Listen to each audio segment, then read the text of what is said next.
सभी का जुड़ने के लिए बहुत बहुत धन्यवाद। तो जैसे जैसे लोग जुड़ते जाएंगे शायद उनको कुछ कहना हो। मैं अपने जो मैं आजकल पढ़ रही हूँ सुन रही हूँ उस शेयरिंग से ही शुरू करूंगी। तो आपको आप जानते होंगे मैंने दो सेशंस जो हैं वो हनुमान जी के ही बारे में लिए हैं। और मुझे आजकल हनुमान जी या इस तरह की जो पौराणिक कहानी है ये बोल सकते हैं उनको सुनने में बहुत मन लगता है। तो मई मंथ में जैसे कि समर है तो हम लोग नानी के घर में जाते थे, दादी के घर साथ रहते थे। मतलब ज्यादा गर्मियों में क्या है, गर्मियों का गर्मी, आम, कहानियां, क्योंकि रात में छत पे लेट के खूब सारी कहानियां हम मतलब जबरदस्ती से अपने बड़ों से, बुआ मौसी सबको बोलती थी मैं। हम छोटे बच्चे थे तो हम लोग शाम को रात को मतलब कि छत पे जाके कहानियों का होता था, कई किस्से सुनाते थे, कोई डरावनी किस्से होते थे, कोई पौराणिक कथाएं होती थी, कुछ गढ़वाल के जोक्स होते थे जो गढ़वाली में मतलब हमारी जो भाषा है उसमें ही समझ में आते हैं। तो इस तरह की हमने कहानियां, समर का मतलब कहानियां, किस्से, हंसी मजाक, खूब सारा शरबत, नींबू पानी और इस तरह का ही मतलब मन में होता है। तो मई मंथ का ऑलमोस्ट लास्ट फ्राइडे था तो मुझे लगा कि चलो इस तरह की कहानियां या कुछ इस तरह के जोक्स या कोई भी इस तरह की शेयरिंग हम कर सकते हैं, या आप क्या कर रहे हैं समर में उसके बारे में भी आप बता सकते हैं। तो मैं ही शुरू कर लेती हूँ। तो मैं आजकल हनुमान जी, जैसे मैंने बताया, दो सेशन हनुमान जी के लिए है तो उसी की कहानियां ही मैं बता रही हूँ। तो आपने सुनी भी होंगी पर फिर से भी दोहराते हैं। कहानी कहानियों का यही मजा होता है कि बार बार सुनो तो मजा आता है। तो ये प्रसंग उस समय का है जब हनुमान जी जो हैं लंका को जा रहे हैं, और वो लंका को जा रहे हैं तो उनको क्या क्या मतलब मुसीबतें आती हैं। तो एक सबसे पहले मुसीबत एक जो राक्षसी के तरह से आती है, कोई सिंही का राक्षसी। तो वो ऐसी राक्षसी थी कि जो छाया को से किसी को पकड़ लेती थी। और इसी तरह जब वो मतलब भारत से और लंका की तरफ जा रहे थे हनुमान जी, तो उन्होंने किसी उनकी छाया से हनुमान जी को एक किस्म से कैद कर लिया। तो हनुमान जी को जब कैद कर लिया तो तब हनुमान जी मतलब उससे अब कैसे पीछा छुड़ाए। तो हमने हनुमान जी का एक रूप तो देखा है कि वो बहुत सेवक थे, बहुत ही बलशाली थे, लेकिन वो वाला भाग नहीं देखा कि वो किस तरह से अब इस मतलब इस जो दुविधा है जेल जैसे की जगह से कैसे वो छूटे। तो उन्होंने सिमिका को बोला कि भाई हम जो है कि तो सिमिका ने कहा कि मैं आपको खाना चाहती हूँ। तो हनुमान जी ने बोला ठीक है आप खा लेना। जैसे ही वो खाने के लिए ऐसी मतलब बातें हुई तो हनुमान जी ने कहा कि भाई मुझे जाने दो, जब मैं वापस आऊंगा तब मुझे खा लेना, मैं राम काज के लिए जा रहा हूँ। मतलब कुछ निगोशिएट करने की कोशिश की कि भाई ऐसे कर लो वैसे कर लो, तो वो मानी ही नहीं। तो फिर उन्होंने बोला अच्छा ठीक है। तो जैसे ही वो खाने के लिए गई तो उन्होंने अपना रूप बदल दिया। तो ये भी राक्षसी कोई कम नहीं थी, उसने भी अपना रूप बदल दिया कि मतलब मेरा मुंह भी जितने हनुमान जी को खाने लायक इस तरह से बने। तो हनुमान जी और चौगुने हो गए और 10 गुने हो गए, और ये राक्षसी भी उसी तरह उसी अनुपात में अपने आप को बड़ा बड़ा बड़ा बड़ा करने लगी। तो इस जब वो बड़ा बड़ा बड़ा करने लगी तो हनुमान जी भी और बड़े होते गए, ऐसे 10 गुने बड़े हो गए और ये भी बड़ी हो गई। तब हनुमान जी ने एकदम से एक छोटा रूप ले लिया, महीन जो रूप होता है, छोटा रूप, और वो उनके मुंह में चले गए, उस राक्षसी के मुंह में, और फिर निकल गए। तो बोला देखो मैंने तो आपकी बात रख ली कि मैं आपके मुंह में चला गया, तो आप मुझे जाने दो। तो इस तरह से वो वहां से निकले। तो उन्होंने अपनी बल बुद्धि मतलब जो एक किस्म से बुद्धि उन्होंने लगाई, और वो उस राक्षसी से मतलब एक किस्म से उससे जीत कर आगे बढ़े। उसके बाद जब जा ही रहे थे मतलब ऑलमोस्ट पहुंचने ही वाले थे तो लंकनी राक्षसी से उनका सामना हुआ। अब लंकनी राक्षसी देखिए, बॉडीगार्ड यूजुअली मेल्स होते हैं, पर यहाँ पर बताया गया कि फीमेल एक आगे से वो प्रोटेक्ट कर रही थी लंका के मतलब दरबार को, या लंका पूरे देश को, तो लंका राज्य को। तो उन्होंने मतलब हनुमान जी ऐसे मतलब वो रात का समय था ये, अगर आपको रामायण याद भी हो, तो रात के समय में मतलब हनुमान जी ऑलमोस्ट लैंड करने वाले थे, तो लंकिनी ने एकदम से समझ लिया कि ये कोई है बंदर, ये मतलब कुछ है जो चीज, तो उन्होंने उसको पकड़ लिया। तो अब इस लंकनी को लड़ाई करने के लिए उन्होंने क्या, अब ये वहां पर तो उन्होंने मतलब निगोशिएशंस या इस तरह से अपनी जो अ, अष्ट सिद्धि नौ निधि, वो उन्होंने वो अष्ट सिद्धि का प्रयोग किया। यहाँ पर कैसे, उन्होंने लंकनी को एक मुक्का ही मार दिया, क्योंकि वो प्रोटेक्टर है ना, वो योद्धा है। तो उन्होंने लंकनी को एक मुक्का मार दिया। अब लंकनी को लगा ये कौन सा ऐसा है कि जो मुक्का मार के और मैं गिर गई, तो फिर लंकनी में भी मुक्का मारा, तो उनपे कुछ असर नहीं। इस तरह से जब वो बेसुध पड़ी थी लंकनी, मतलब एक किस्म से उनका जो भी टसल हुआ, जो भी उन्होंने मारा पीटा, तो लंकनी जब ऐसे ही मतलब अ, मूर्छित सी पड़ी हुई थी, तब उनको एक कुछ बात याद आई लंकनी को, कि उन्होंने कहा था जब लंका मतलब पूरा साम्राज्य बन रहा था, तो तब लंका ब्रह्मा जी ने उनको बताया था लंकनी को कि आप ये समझना कि जब आपको कोई एक बंदर या वानर जो है, देखिए वानर के भी कई मतलब किताबों में किस तरह का वानर, हम लोग बंदर नॉर्थ इंडिया में बंदर ही समझते हैं, लेकिन वानर यानी कि कोई वा यानी कि कोई अलग किस्म का नर।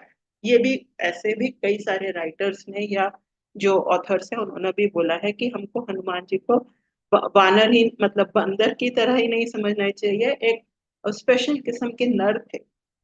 वो एक जो जाति होती है, प्रजाति होती है, ऐसा भी हो सकता है, लेकिन पॉपुलर कल्चर में मंकी ही के दृष्टि से मतलब मंकी ही वो पॉपुलर है। तो वानर जब आएगा, तब आप सोचना कि ये जो लंका जो लंका के जो हैं वो अच्छे दिन आ गए, मतलब कि लंका बिल्कुल परिवर्तन हो जाएगा।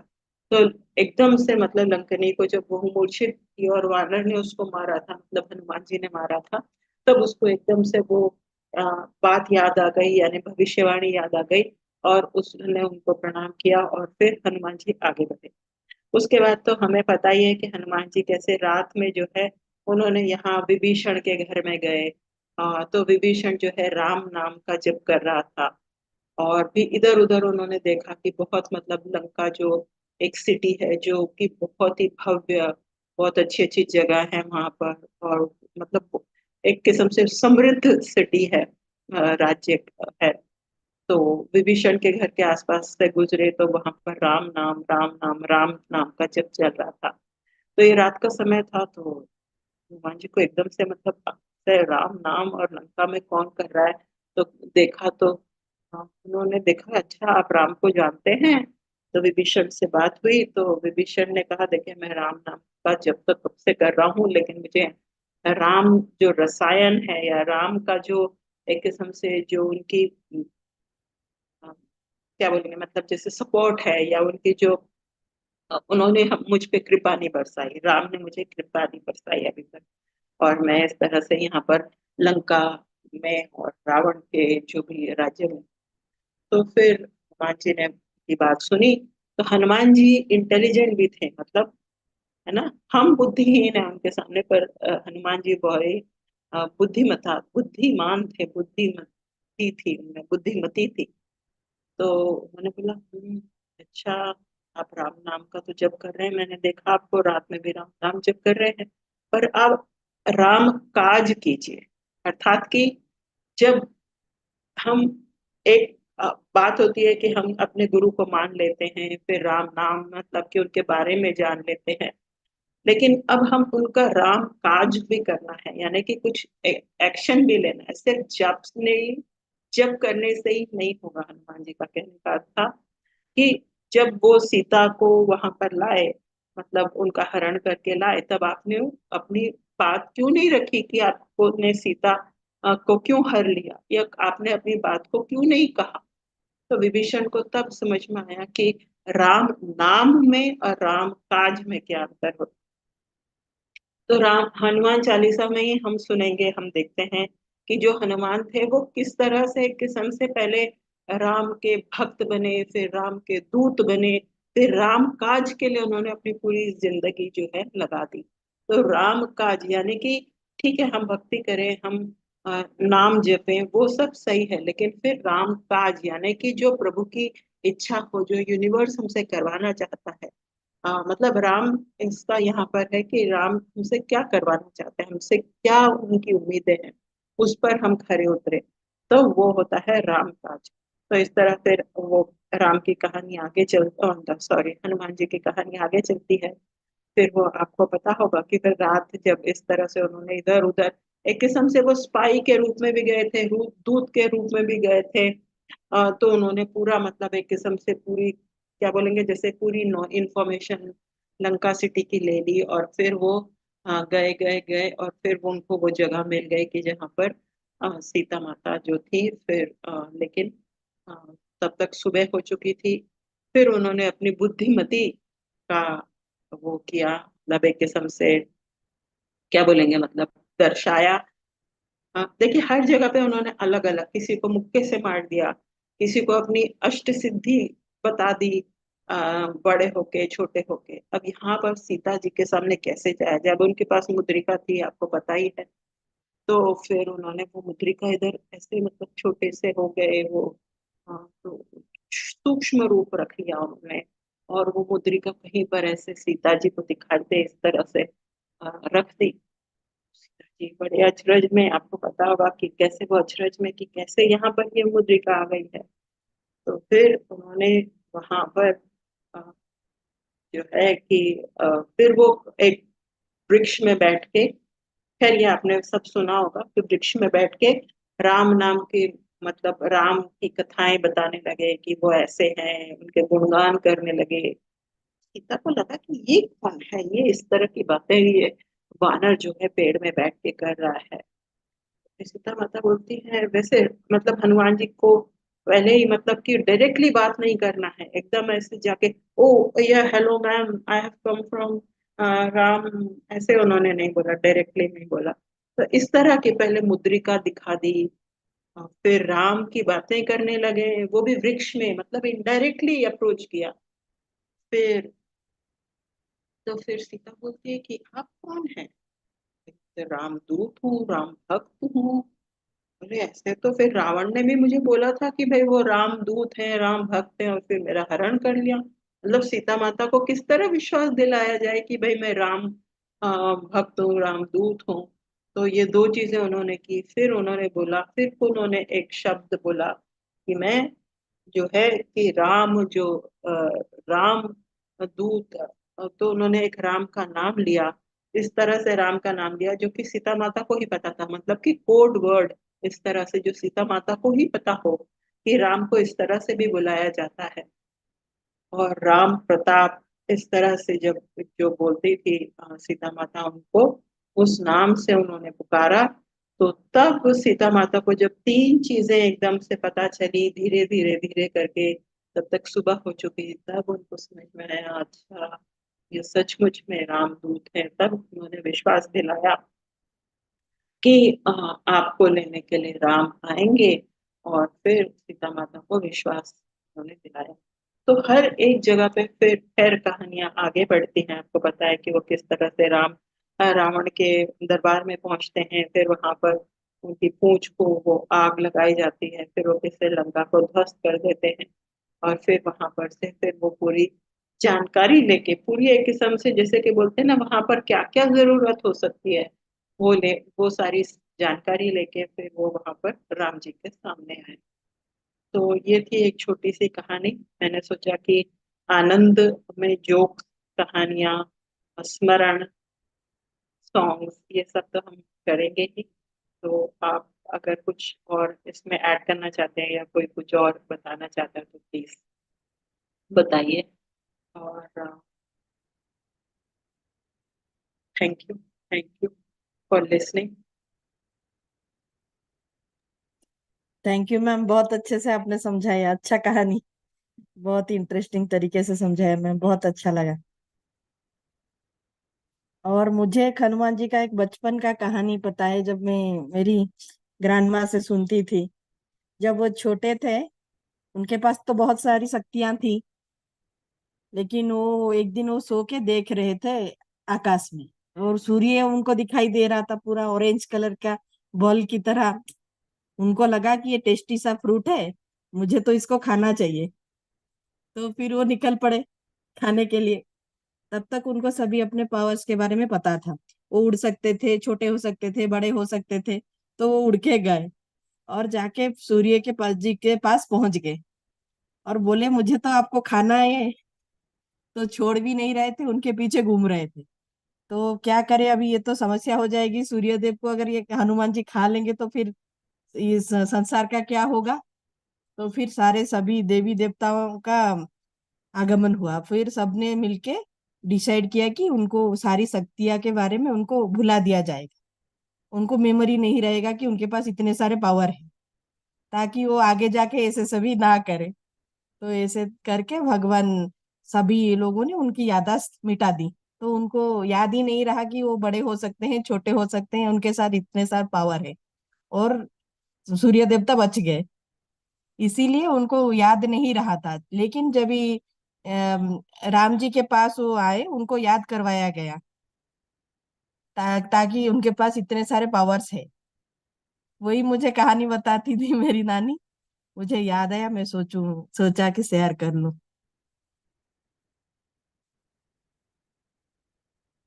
मैम आपकी आवाज नहीं आ रही है। हाँ, थैंक यू। मैंने अपने आप को म्यूट कर दिया था। थैंक यू बताने के लिए ये वाली कहानी। सचमुच में उनको बचपन में ही से ही उनके पास काफी शक्तियां थी। फिर उनको वो मतलब क्योंकि वो उनको शक्ति को कब कहाँ प्रयोग करना है वो उसका ज्ञान नहीं था या उसका एहसास नहीं था, अवेयरनेस नहीं थी। तब उनकी शक्तियों को उनके स्मरण से उनके वहां से हटा दिया गया। तो ये भी कुछ ऐसी कहानियां मतलब आपने सुनी होगी कि जो हनुमान जी की एक तो बहुत अच्छी कहानी आपने सुनाई। अब दूसरी हनुमान जी की और एक कहानी इसी तरह की है कि वो सन गॉड से उन्होंने काफी सारी दीक्षा ली। तभी उनको मतलब पवन पुत्र भी माना जाता है। और कहीं कहीं पर नहीं, मुझे एग्जैक्ट पता नहीं, पर उन्होंने कई सारे देवताओं से बहुत सारी मतलब दीक्षा ली, शिक्षा ली। और फिर तब वो उनको वो सारी मतलब पता चले कि जैसे कि मतलब कैसे प्रयोग करना चाहिए, कब कहाँ कौन सी शक्ति का प्रयोग करना चाहिए, धीरे धीरे पता चला। फिर रामचंद्र जी के साथ जब वो मिले तो तब तो खैर रामचंद्र जी ने उनको किस तरह में वो उस पार्ट को बताना चाहती, रामचंद्र जी ने उनको कैसे पहचाना। पहले ही मैं बता चुकी कि वानर जो सेना वानर लोग थे। तो रामचंद्र जी सोच रहे कि ये किस तरह की जाति है, किस तरह की जाति है। लेकिन जैसे ही इन्होंने हनुमान जी की मतलब वाणी को सुना, उनके मुंह से शब्दों को सुना, तो तब उनको समझ में आया कि ये कोई विशेष प्रकार के मतलब हैं हनुमान जी। और ये इतने ज्ञानवान हो सकते हैं। पर नॉर्मली जो ज्ञानवान वाला पर्सन होता है वो ज्यादा इतना ऐसे हर समय ही अपने ज्ञान नहीं बांट रहा होता, लेकिन उनकी वाणी से जो है रामचंद्र जी को समझ में आ गया। उन्होंने लक्ष्मण से कहा, एक प्रसंग आता है कि लक्ष्मण से कहा कि ये जो वानर है वह जो है वो वेद उसने पढ़ा हुआ है। और उनकी वाणी में से समझ में आ रहा है कि उन्होंने वेद या मतलब ये ज्ञानी व्यक्ति है। तो ज्ञानी व्यक्ति का जो एक किस्म से एक कैसे हम समझेंगे। तो ज्ञानी व्यक्ति ऐसा नहीं होता है कि उसके हम मतलब वो भी हमारे ही तरह दिखता है, लेकिन उसकी जो वाणी होती है वो सही जगह से आती है, यानी सही कंठ से। अर्थात कि आप सिंगर्स में ये जरूर मानेंगे कि सिंगर्स में होता है कि कोई गले से गाता है, कोई नाक से गाता है, कोई यहाँ पर नाभि से ऐसा लगता है कि जो वहां यहाँ से उसकी आवाज आ रही है। तो जो ध्यान में और जिसने ज्ञान सही तरह से लिया हो, ज्ञान ही ना लिया हो, उसने ज्ञान को एक किस्म से पचा लिया हो, अर्थात उसने अपने ज्ञान को अपना लिया हो, जो भी उन्होंने टीचर्स या यहाँ यहाँ यहाँ के आश्रम से सीखा है, पवन से सीखा है, सूर्य भगवान से सीखा है, अपनी माता से सीखा है या किसी से भी सीखा है, उन्होंने उसको डाइजेस्ट करके इस तरह से अपना लिया कि वो उनके साथ आ गया, और उनकी वाणी में जो एक किस्म से एक क्वालिटी आ गई कि उनकी वाणी से ही, चाहे वो नॉर्मल भी बात कर रहे हैं, तब भी राम जी को समझ में आ गया कि नहीं, ये कोई इम्पोर्टेंट पर्सन है, ये कोई ज्ञानी ध्यानी है। तब राम जी और जो हनुमान जी का एक किस्म से मिलन हुआ, और तब वे मतलब उनकी खैर आगे उनकी किस तरह उनकी और भी आगे वो बढ़े। लेकिन जो वाणी की बात है और जो उनके हनुमान जी के ज्ञान की बातें हैं, शक्ति की बातें हैं, वो इस तरह से आती कि उन्होंने कई सब कुछ पढ़ा था और फिर वो भूल गए थे। उसके बाद रामचंद्र जी, या उस जब कोई एक पराक्रम करने की बात आई, तब उनको याद दिलाया गया, भाई आप में तो इतनी सारी शक्तियां हैं। और तब उन्होंने वो सारे पराक्रम किए, और फिर वो अयोध्या भी आए। तो आज आज वैसे तो आनंद ब्रह्मा है, पर मैंने शायद हनुमान जी की स्टोरी से शुरू किया, तो वो हनुमान जी, आपको भी हनुमान जी की स्टोरी याद आ गई। और रेणु जी, अगर आप कोई कुछ और टॉपिक पे भी कुछ बताना चाहते हैं, या बस शेयरिंग की आजकल आप क्या कर रहे हैं, तो वो भी कर सकते हैं। ऐसा कुछ नहीं है कि ये हनुमान जी के बारे में ही सेशन है। Everybody open for all topics. Thank you for coming in. आप अनम्यूट करके बोलेंगे तो अच्छा रहेगा। जी, थैंक यू मैडम। ये अच्छा आप लोग हनुमान जी के बारे में बता रहे थे। हनुमान जी की तो खैर महिमा बहुत ज्यादा है, और उनकी ऐसा है कि उनकी प्रेजेंस तो सब लोग बहुत टाइम पे फील भी कर पाए हैं। और मुझे तो 3 साल हुआ कि 40 40 डेज हनुमान जयंती से शुरू करती हूँ हनुमान चालीसा करना। और उससे मुझे मेरी लाइफ में बहुत ज्यादा परिवर्तन मुझे महसूस हुआ है, और मतलब बहुत स्ट्रेंथ मिलती है। ये चीज तो बहुत इम्पोर्टेंट है। और आजकल तो मैं बेसिकली तो यही कर रही हूँ, अपना इनर चाइल्ड हीलिंग का काम कर रही हूँ। और फॉरगिवनेस, क्योंकि ये मुझे जो मेरी जो मेंटर है उन्होंने बताया कि फॉरगिवनेस कितने लेयर्स में करना पड़ता है। और एक्चुअल में मैं बताऊं मैडम, तो मैं ना करीब करीब 2 2.5 साल से फॉरगिवनेस कर रही हूँ। और उससे मुझे महसूस हुआ कि कितनी लेयर्स में एक्चुअल में हीलिंग हुआ है। कितनी सारी चीजें होती है ना, जैसे पहले लोग बोलते थे कि ये चीजें। सबसे पहले तो मेरे लर्निंग में एक चीज ये है कि कोई आदमी कॉन्सेप्ट जैसे कुछ बताता है ना, तो फर्स्ट इंस्टेंस में क्या जाता है, डिनायल मोड में, कि नहीं नहीं ये चीज तो मैंने मेरे साथ नहीं होती है, फर्स्ट स्टेप में। फिर जब वो डिनायल मोड से हटता है, फिर यूनिवर्स कुछ ना कुछ 2 3 एक्सपीरियंसेस तुरंत तुरंत ही दिखा देता है, जिससे फिर लगता है कि नहीं नहीं ये जो टॉपिक बोला गया है ये तो मैं खुद फील कर रही थी। हाँ ये तो है, ये पॉइंट जैसे ना जेलिसी का ही है।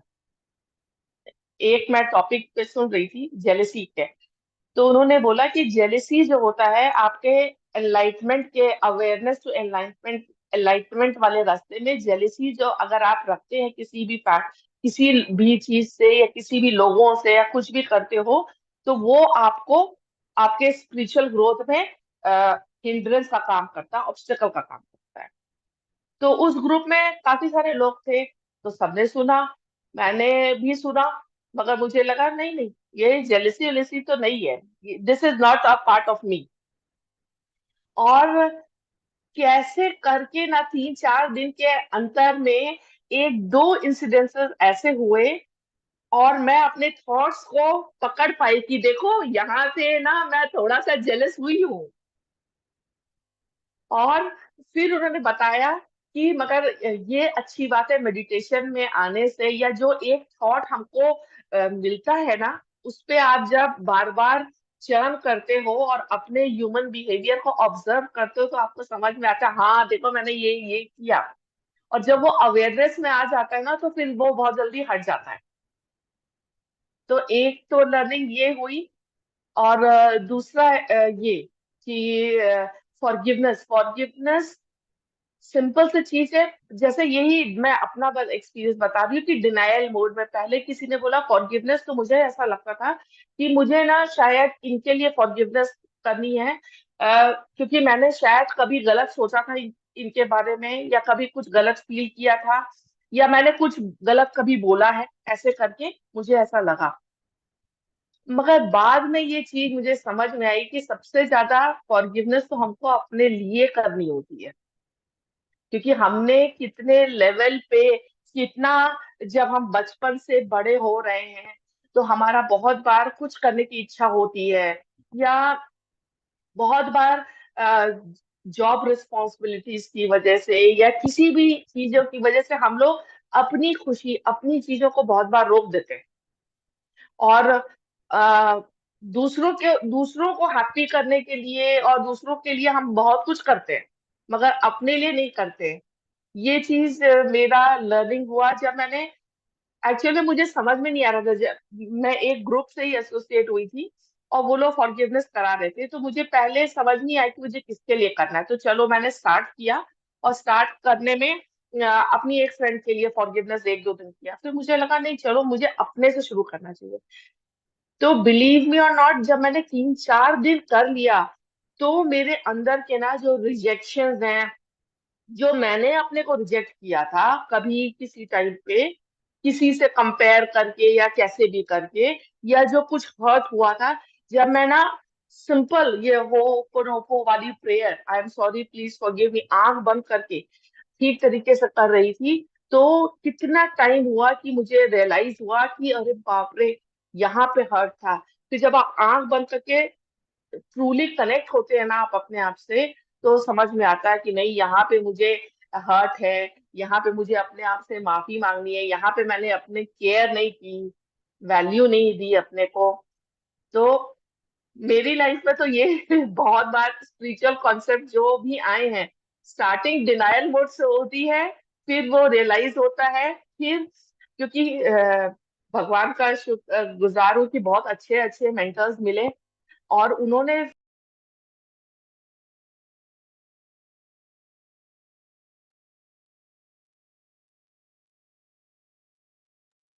ज्यादा देर ये करे हैं। एक मिनट जरा। कोई बात नहीं, कोई बात नहीं। तो बिल्कुल रेणु जी की बात समझ में आ रही है कि धीरे धीरे परत दर परत, परत दर परत जो है, हम, है ना, फॉरगिवनेस हो जी, या कोई भी जो आप तो बता रही थी, हाँ, और फिर मैं फॉरगिवनेस हो या कोई भी बात जो हम कर रहे हैं, चाहे भक्ति की बात हो, तो वो दिन ब दिन हम अच्छे से करते रहते हैं, स्टेप बाय स्टेप बाय।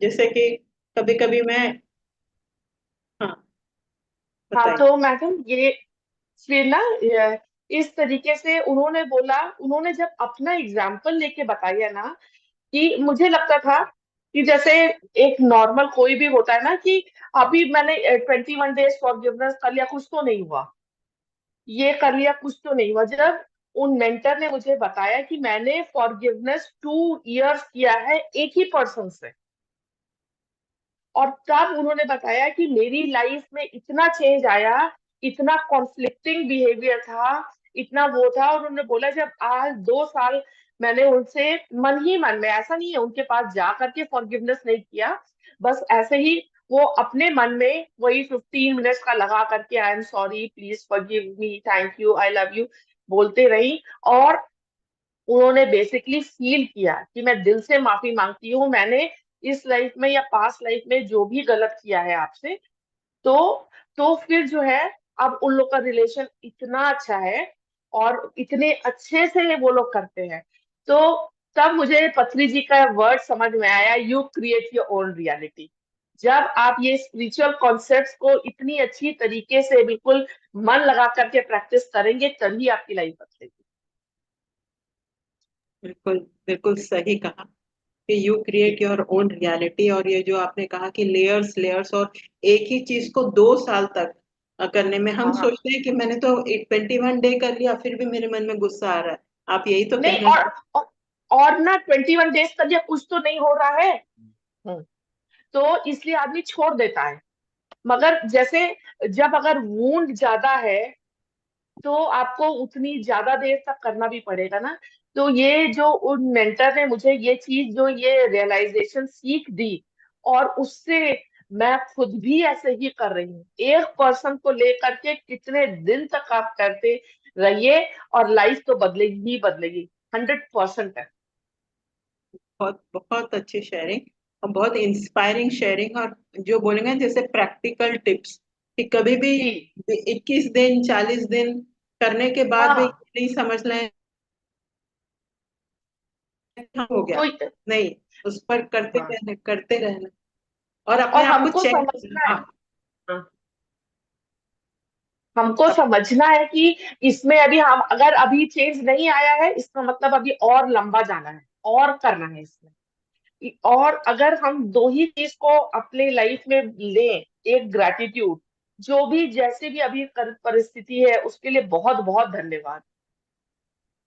और मतलब मैंने एक बुक पढ़ी कि लुइस एल हे के उनके फ्रेंड्स लोगों ने लिखी कि उन्होंने और डीपर ग्रैटिट्यूड के बारे में कि इन चीजों के लिए ग्रैटिट्यूड, मतलब मुझे अभी यही समझ में आया है कि आप जितना ज्यादा हायर स्टेट ऑफ वाइब्रेशन पे रहेंगे, जितना ज्यादा ग्रैटिट्यूड में रहेंगे, उतना ही अच्छी तरीके से आप लाइफ में अबंडेंस अट्रैक्ट करेंगे और उतनी ही बढ़िया लाइफ। बाकी दुनिया चाहे जो रहे, आप मस्ती में रहेंगे। सही बात कही, सही बात कही। आ, तो मुझे यही आपकी बात से मतलब टेक अवेज यही कि हताश नहीं होना है और हर बिल्कुल टाइम अपने बिल्कुल। आप को चेक करते रहना हाँ। है जी कि भाई वो गुस्सा गया कि नहीं, गुस्सा गया कि नहीं, या जो भी जी एंगर था। और यही जी। सब जो है वो आपने जो बोला कि you create your own reality, वो हमें हम्म। फिर अगर उस चीज को हम ठीक नहीं रखेंगे तो फिर सामने कोई और, जैसे कि कोई सब्जी वाला ही से हमें जेलसी हो रही होगी, मतलब किसी से भी कहीं हाँ। भी हो जाएगा वो, किसी जी से भी जी जेलसी हो जाएगी या किसी पर भी एंगर हो जाएगा, जी जी। या कोई भी और हमारे जहाँ, सामने आएगा और हमें उकसा देगा। हाँ हाँ, जैसे हमारी लाइफ के तो जैसे हेल्थ, रिलेशनशिप, करियर, मनी, इन चारों एरियाज में से कहीं ना कहीं एक तो मेजर चैलेंज रहता है, जो कि हम वही लाइफ लेसन सीखने के लिए आए हैं अर्थ प्लेन पे। एक मेजर रहता है और ये बाकी सब थोड़े थोड़े माइनर रहते हैं। तो मेजर वाले लेसन के लिए हमको ज्यादा फोकस होके और ज्यादा फॉरगिवनेस करने की जरूरत है। सही बात, आपने मेजर और माइनर की चीजें भी बता दी कि हमारे जीवन में आपको खुद मतलब शुरुआत में ना भी पता चले, धीरे धीरे पता चल जाता है कि मेरा हाँ। जो मेजर कार्य है वो कौन सा है। जी जी। चैलेंजेस भी पता चल जाते हैं ना। जैसे मैं हाँ। देख रही हूँ, मेरी एक फ्रेंड है, उनके घर में हेल्थ से रिलेटेड चैलेंज 3 साल से चल रहा है, बहुत ज्यादा बढ़ता ही जा रहा है। तो मतलब उनको कहीं ना कहीं कभी ना कभी जरूर हेल्थ वाला चीज पे उन्होंने नेग्लेक्ट किया होगा, या कुछ तो हुआ होगा। तो उनको अपने हेल्थ से, अपनी जो बॉडी की सेल्स हैं उनसे फॉरगिवनेस, माफी मांगना है ना। बिल्कुल बिल्कुल सही बात, सही बात। जी। तो तब हमारे रिपीटेड जो चीजें आती हैं या लंबे समय तक जो रहती है तब हाँ। हमारी समझ, ये हमारा मेजर कार्य है। जी जी, इसीलिए आए हैं हम लोग। और हम ये अपना बिलीफ सिस्टम, विश्वास इतना स्ट्रांग रखना है कि करते चलो करते चलो। क्या होगा कि मे बी 1 साल में ऐसा आएगा, डिपेंड करता है कि मतलब प्रॉब्लम कितनी डीप है। अगर प्रॉब्लम ज्यादा डीप है तो देखिए, जैसे हम लोग सब लोग स्पिरिचुअल लोग हैं। मैं कल ही एक का वीडियो सुन रही थी, वो सोल साइंस का है। वो बता रही थी कि जो भी मेडिटेशन स्पिरिचुअलिटी में आए हैं, तो वो सब थोड़े इवॉल्व सोल्स हैं। तो नेचुरली क्लास 1 2 की पढ़ाई तो इजी होती है, और जैसे जैसे आप बीएससी, एमएससी, पीएचडी की पढ़ाई मुश्किल होती है, तो वैसे ही हम लोग के भी लाइफ के चैलेंजेस थोड़े टफ होते हैं। तो उन टफ वाले में तो काम भी थोड़ा ज्यादा करना, मगर ओवरकम कर सकते हैं। ये अपना बिलीफ को बहुत स्ट्रांग रखता है। सही बात है, सही बात है। आपकी बात से मुझे एक बात याद आ गई कि अगर हम लोग उस पे काम नहीं करते और अपने आप को किसी और चीज में डिस्ट्रैक्ट करते हैं, चाहे वो अल्कोहलिज्म में या ओवर वर्किंग हाँ में या हाँ। कोई जैसे हेल्थ को निग्लेक्ट करने में या जी बेकार की मतलब ज्यादा पार्टीज में सोशल बनने में या ज्वेलरी में शॉपिंग में किसी भी तरह से डिस्ट्रैक्ट करते हैं, तो ऐसा नहीं है कि हमने उस चीज को मतलब वो चीज खत्म हो गई। वो चीज तो पीछे से फिर कहीं ना कहीं ऊपर से आ जाएगी, मतलब उभरेगी, ये करेगी। लेकिन कभी कभी क्या होता है, हम अपने आप से झूठ बोल के कि यार मैं शॉपिंग के लिए चली जाती हूँ, यार मैं उस पार्टी में चली जाती हूँ, दोस्तों से मिल लेती हूँ, हाँ तो वो फिर मैं हाँ अपने आप को मतलब भुलावे में रहने की बात होती है। हाँ हाँ। और वो फिर एक एडिक्शन के रूप में, अगर वो जी रिपीटेड जी तो वो एडिक्शंस या इस तरह में काम आता है। और जब हम इसमें लगे रहे कि भाई now what, now next what, तो वो एक किस्म का हमारा आगे का एक जो पीएचडी बीएससी एमएससी का प्रोग्राम आगे चलता रहता है। और ये कभी भी हताश नहीं होना है, और परत दर हाँ परत निकलती रहती है। हर समय मैं भी जब ध्यान करती हूँ, तो कभी कभी जैसे 1 2 6 महीने के बाद मुझे कोई ऐसी मतलब जैसे कि, एक ऐसा होगा कि अरे ये तो मैंने कभी सोचा ही नहीं था कि इस तरह से मैंने वहां पर ऐसा डिसीजन बना लिया, या इस तरह से मैंने सोच हाँ। लिया। और उसका ऑल्टरनेटिव डिसीजन क्या हो सकता है। जी तो भी रॉबर्ट श्वार्ट्ज की मैं काफी सारी कहानियां पढ़ रही थी, तो उसमें यही है जी। कि भाई जो हो गया है उसको हाँ ऑल्टरनेटिवली हम किस तरह से समझ सकते हैं। जो उनकी पास्ट लाइफ जी और जो सोल प्लान वाली जो बुक है, जी जी जी, तो बहुत उसमें अच्छी बुक है। बहुत अच्छी बुक है।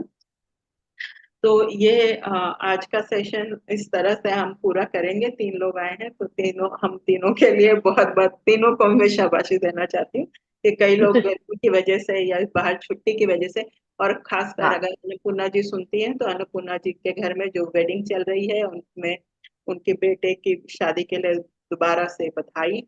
और आपको भी रेणु जी बहुत बहुत बधाई कि आपने बहुत अच्छी शेयरिंग की, एकदम प्रैक्टिकल टिप्स दिए। Thank you. थैंक यू मधुलिन, आपकी स्टोरीज के लिए।